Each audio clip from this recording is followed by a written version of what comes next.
Hey everyone, कैसे हो आप लोग। तो हम लोग जो है वो यहाँ पे रिवीजन कर रहे हैं साइंस के वन लाइनर क्वेश्चंस का, है ना।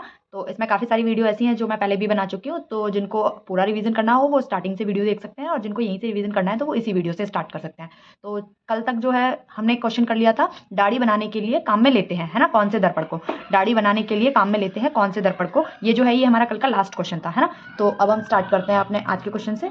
धूप से बचने के लिए छाते में रंग संयोजन जो सबसे उचित है वह है। धूप से बचने के लिए छाते में रंग संयोजन जो सबसे उचित है वह है कौन सा। ऊपर उजला व नीचे काला। अगर आपका मतलब कि कोई भी आप छाता यूज कर रहे हैं तो अगर वो ऊपर उजला है और नीचे काला है तो वो धूप से बचने के संयोजन में उचित होता है। नेक्स्ट है, खगोलीय दूरदर्शी से बना प्रतिबिंब होता है।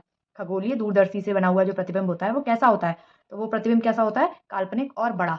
खगोलीय दूरदर्शी से बना हुआ जो प्रतिबिंब है वो काल्पनिक और बड़ा होता है। नेक्स्ट, जब दो समानांतर समतल दर्पणों के बीच कोई वस्तु रख दी जाती है तो बनने वाले प्रतिबिंब की संख्या कितनी होगी। मतलब कि जब दो समानांतर समतल दर्पणों के बीच में अगर किसी वस्तु को रख दिया जाता है तो उस वस्तु से जो प्रतिबिंब बनेंगे वो कितने बनेंगे, तो वह जो जितने प्रतिबिंब बनेंगे वो अनंत बनेंगे। ठीक है, मतलब कि उनकी कोई गिनती नहीं है, कितने भी प्रतिबिंब बन सकते हैं। नेक्स्ट है, प्रकाश के एक बिंदु स्रोत को दो समानांतर समतल दर्पणों के मध्य रखने पर बनेंगे।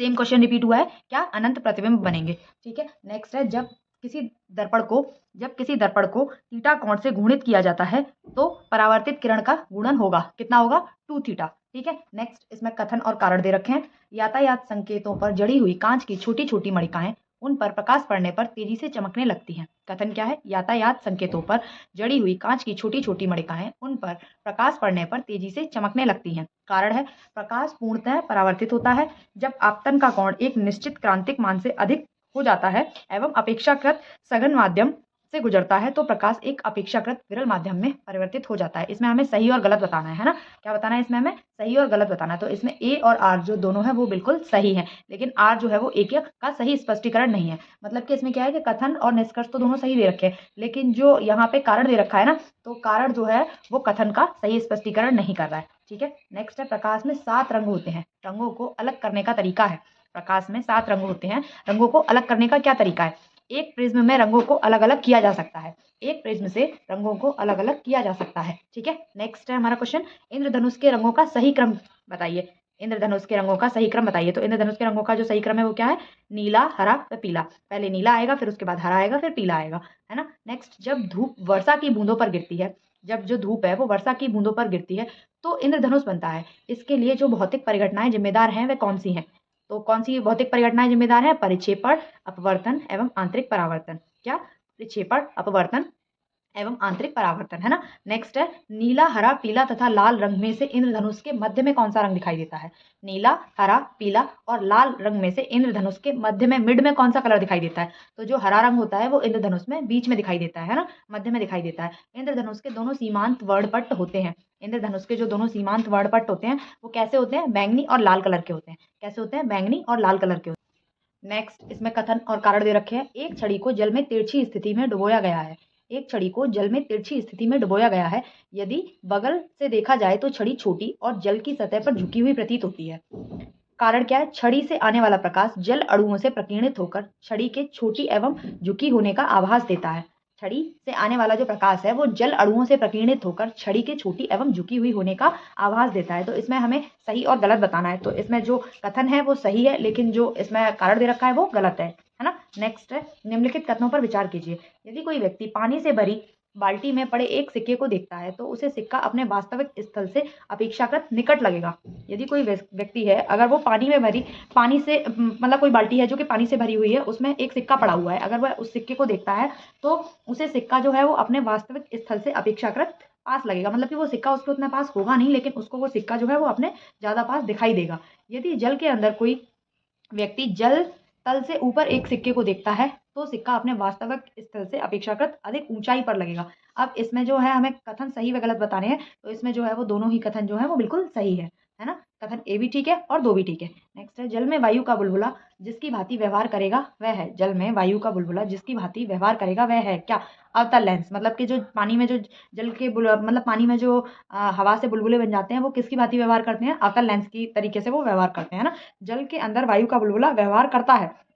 सेम क्वेश्चन रिपीट हुआ है, अपसारी लेंस जैसा। जल के अंदर जो वायु का बुलबुला है वो व्यवहार करता है, कैसा व्यवहार करता है वो अपसारी लेंस की तरह, है ना। नेक्स्ट है, किसी व्यक्ति का पूरा प्रतिबिंब देखने के लिए एक समतल दर्पण की न्यूनतम ऊंचाई होनी चाहिए। कितनी होनी चाहिए? व्यक्ति की ऊंचाई की आधी। मतलब किसी व्यक्ति का अगर हमें पूरा प्रतिबिंब देखना है तो एक समतल दर्पण, अगर मान के चलो कोई समतल दर्पण है और उसमें हमें किसी व्यक्ति का पूरा प्रतिबिंब देखना है, तो उस समतल दर्पण की जो ऊंचाई है वो कितनी होनी चाहिए? व्यक्ति की ऊंचाई की आधी होनी चाहिए। मतलब कि वो बंदा जितना लंबा है, जितना ऊंचा है, उसका अगर आधा भी हमारे पास समतल दर्पण है तो उस आधे समतल दर्पण में हम उस व्यक्ति की पूरी ऊंचाई देख लेंगे कि मतलब वो कितना लंबा है बंदा, है ना। नेक्स्ट है, एक समतल दर्पण की वक्रता त्रिज्या होती है। एक समतल दर्पण की वक्रता त्रिज्या कैसी होती है? तो एक समतल दर्पण की जो वक्रता त्रिज्या है वह अनंत होती है। कैसी होती है? अनंत होती है।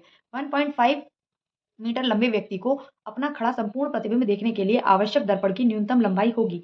1.5 मीटर लंबे व्यक्ति को अपना खड़ा संपूर्ण प्रतिबिंब देखने के लिए आवश्यक दर्पण की न्यूनतम की लंबाई कितनी होगी? 0.75 मीटर। जैसा कि ऊपर वाले क्वेश्चन में मैंने बताया ना कि अगर किसी अतल दर्पण में किसी व्यक्ति को अपना पूरा चित्र देखना है तो उस दर्पण की जो लंबाई है वो उस व्यक्ति की लंबाई की आधी होनी चाहिए। तो यहाँ पे जो है वैल्यू देके बता दिया कि है ना, 1.5 मीटर लंबा व्यक्ति है और उसको अपना पूरा प्रतिबिंब देखना है, तो उसको कितने लंबे दर्पण की आवश्यकता होगी? तो 1.5 का आधा कर दो, है ना। तो उसको 0.75 मीटर के दर्पण की आवश्यकता होगी। दूरदृष्टि दोष निवारण के लिए काम में लेते हैं। दूरदृष्टि दोष के निवारण के लिए किसे काम में लेते हैं? उत्तल लेंस को। दूरदृष्टि दोष का निवारण किसके द्वारा किया जाता है? उत्तल लेंस के द्वारा किया जाता है ना। दूरदृष्टि दोष वाले व्यक्ति के संबंध में सही कथन नहीं है। दूरदृष्टि दोष वाले व्यक्ति के संबंध में इनमें से क्या है जो कि सही नहीं है? इस दोष को ठीक करने के लिए अवतल लेंस का उपयोग होता है। नहीं, दूरदृष्टि दोष को ठीक करने के लिए अवतल लेंस का नहीं बल्कि उत्तल लेंस का उपयोग किया जाता है ना। नेक्स्ट है, जब एक व्यक्ति तीव्र प्रकाश क्षेत्र से अंधेरे कमरे में प्रवेश करता है। मतलब कि कोई व्यक्ति है जो बहुत ज्यादा लाइट में था लेकिन अब उसने एकदम से एक अंधेरे कमरे में प्रवेश किया, तो उसे कुछ समय के लिए स्पष्ट दिखाई नहीं देता है। बाद में धीरे धीरे उसे चीजें दिखाई देने लगती हैं। इसका क्या कारण है? ये नॉर्मल सा, मतलब देखा होगा कि जब भी कभी आप बाहर से आ रहे हो एकदम से बहुत सारी रोशनी में से और किसी एक बिना लाइट वाले कमरे में अगर जाते हो तो वहां पे क्या होता है, एकदम से चीजें दिखाई नहीं देती हैं, है ना। काफी देर बाद जो है वो चीजें जो है वो बिल्कुल क्लियर दिखाई देती हैं। तो उसका रीजन क्या होता है? आंखों का अंधेरे के प्रति कुछ समय में अनुकूलित होना। मतलब कि जो हमारी आंखें होती हैं वो क्या होता है कि इतनी सारी रोशनी में से एकदम से अंधेरे में जो आती है ना, तो आंखों का अनुकूलन नहीं बन पाता है। इस वजह से हमें चीजें जो है वो साफ दिखाई नहीं देती हैं, है ना। तो आंखों का अंधेरे के प्रति कुछ समय में अनुकूलित हो पाना, मतलब कि उनको अंधेरे को ऑब्जर्व करने में थोड़ा सा समय लगता है। पढ़ने में काम आने वाले ग्लासेस बनते हैं। पढ़ने में काम आने वाले जो ग्लासेस बनते हैं वो किससे बनते हैं? तो वह उत्तल लेंस से बनते हैं। आंख में संकेंद्रण होता है लेंस की उत्तलता में परिवर्तन द्वारा। आंख में जो संकेंद्रण होता है वो कब होता है? लेंस की उत्तलता में परिवर्तन के द्वारा। सही कथन नहीं है इनमें। क्या है? सही कथन नहीं है। क्या? एक छोटे छिद्र वाला उत्तल दर्पण डॉक्टरों द्वारा रोगियों के कान, नाक या गले की जांच के लिए प्रयोग में लाया जाता है। एक छोटे छिद्र वाला जो उत्तल दर्पण है वो डॉक्टरों के द्वारा रोगियों के कान, नाक या गले की जांच के लिए प्रयोग में लाया जाता है। ये जो कथन है ये गलत है ना। नेक्स्ट, खोज बत्ती में दर्पण जो प्रयुक्त होता है वह है, जो खोज बत्ती होती है उसमें जो दर्पण प्रयुक्त होता है वह कौन सा दर्पण होता है? उसे उसका क्या नाम होता है? तो वह जो है वो नतोदर दर्पण होता है। कौन सा होता है? नतोदर दर्पण होता है। स्पष्ट दृष्टि की न्यूनतम दूरी क्या होती है? स्पष्ट दृष्टि की न्यूनतम दूरी 25 सेंटीमीटर होती है। आंख के लेंस की फोकस दूरी परिवर्तित होती है। आंख के लेंस की जो फोकस दूरी है वह परिवर्तित होती है किसमें? सिलियरी मांसपेशियों के शिथिलन संकुचन से। सिलियरी मांसपेशियों के शिथिलन संकुचन से आंख के लेंस की जो फोकस दूरी है वो परिवर्तित होती है ना। यदि किसी ऐनक के लेंस की पावर +2 डायोप्टर हो तो इसकी फोकस दूरी क्या होगी? यदि कोई ऐनक है, मतलब कि कोई चश्मा है, उसके जो लेंस की पावर है वो +2 डायोप्टर है, तो इसकी फोकस दूरी क्या होगी? तो इसकी जो फोकस दूरी है वो 50 सेंटीमीटर होगी। ओके। नेक्स्ट, धूप के चश्मे की पावर होती है, जो धूप का चश्मा होता है उसकी जो पावर होती है वो क्या होती है? तो वह 0 डायोप्टर होती है। धूप के चश्मे की पावर क्या होती है? 0 डायोप्टर होती है। कैमरे का द्वारक और कपाट गति का जो संयोग अधिकतम उद्भासन होने देगा वह है क्या? कैमरे का द्वारक और कपाट गति का जो संयोग अधिकतम उद्भासन होने देगा वह है क्या? फोकस दूरी कितनी है? 22, 1/60, है ना। 22 एंड 1/60। आंखों की रेटिना की परंपरागत कैमरा का जिस भाग से तुलना की जा सकती है वह कौन सा है? आंखों की जो रेटिना है उसकी परंपरागत कैमरे के जिस भाग से तुलना की जा सकती है वह है क्या? फिल्म। मनुष्य की आंख में किसी वस्तु का प्रतिबिंब जिस भाग पर बनता है वह क्या होती है? तो उसे क्या कहते हैं? उसे दृष्टिपटल कहते हैं। मनुष्य की आंख में किसी वस्तु का जो प्रतिबिंब है वो किस पे बनता है? मनुष्य की कोई आंख है, मान के चलिए आपकी कोई आंख है, उस पे अगर किसी वस्तु का प्रतिबिंब बन रहा है तो वो कहाँ बनेगा? तो वो जो है वो दृष्टिपटल पे बनेगा। किसी वस्तु का प्रतिबिंब मनुष्य की आंख में बनता है कहाँ? रेटिना पे। किसी वस्तु का जो प्रतिबिंब है वो मनुष्य की आंख में बनता है, कहाँ बनता है? तो कहाँ बनता है? वो रेटिना पे बनता है ना। नेक्स्ट, किसी अपारदर्शी वस्तु का रंग उस रंग के कारण होता है जिसे परिवर्तित करता है। किसी अपारदर्शी वस्तु का जो रंग है उस रंग के कारण होता है जिसे वह परावर्तित करता है। ठीक है, नेक्स्ट, एक रंगीन टेलीविजन में 3 आधारभूत रंगों के मिश्रण से रंग बनते हैं। एक रंगीन टेलीविजन है, इसमें क्या है, 3 आधारभूत रंगों के मिश्रण से रंग बनते हैं, है ना। तो ये रंग कौन-कौन से हैं? लाल, हरा एवं नीला। लाल, हरा एवं नीला। जब लाल, नीले तथा हरे प्रकाश का पुंज एक स्थान पर पड़ता है तब प्रकाश का रंग हो जाता है। जब लाल, नीले तथा हरे प्रकाश का पुंज एक स्थान पर पड़ता है तब प्रकाश का रंग हो जाता है। मतलब जब लाल, हरे, नीले तथा हरे प्रकाश का जो पुंज है एक स्थान पर एक साथ ही पड़ता है तब प्रकाश का रंग कैसा हो जाता है? मतलब सफेद हो जाता है। सीधी बात ये है, लाल, नीला और हरा प्रकाश मिलकर कैसा रंग बनता है? तो जो है वो सफेद रंग बनता है। ठीक है, तो आज के लिए जो है वो हमने इतने ही क्वेश्चन की प्रैक्टिस की है। उसके बाद बाकी के क्वेश्चन जो है उसकी जो प्रैक्टिस है वो हम कल की वीडियो में करेंगे। अगर वीडियो आपको अच्छी लगी हो तो लाइक कर दीजिएगा, चैनल को सब्सक्राइब कर दीजिएगा। और ये जितने भी क्वेश्चन मैं आप लोग को प्रैक्टिस करवा रही हूँ ये एनसीईआरटी के क्वेश्चन है और यही क्वेश्चन डायरेक्ट एग्जाम्स में पूछे जाते हैं। तो जितना हो सके आप लोग जल्द से जल्द इन क्वेश्चंस की प्रैक्टिस करिए, इनको याद करिए, जिससे कि अगर इन फ्यूचर आपके एग्जाम में ऐसा कोई भी क्वेश्चन आता है तो उसको करने में आपको प्रॉब्लम ना हो। तो ठीक है, मिलते हैं कल की वीडियो में। आज के लिए थैंक यू।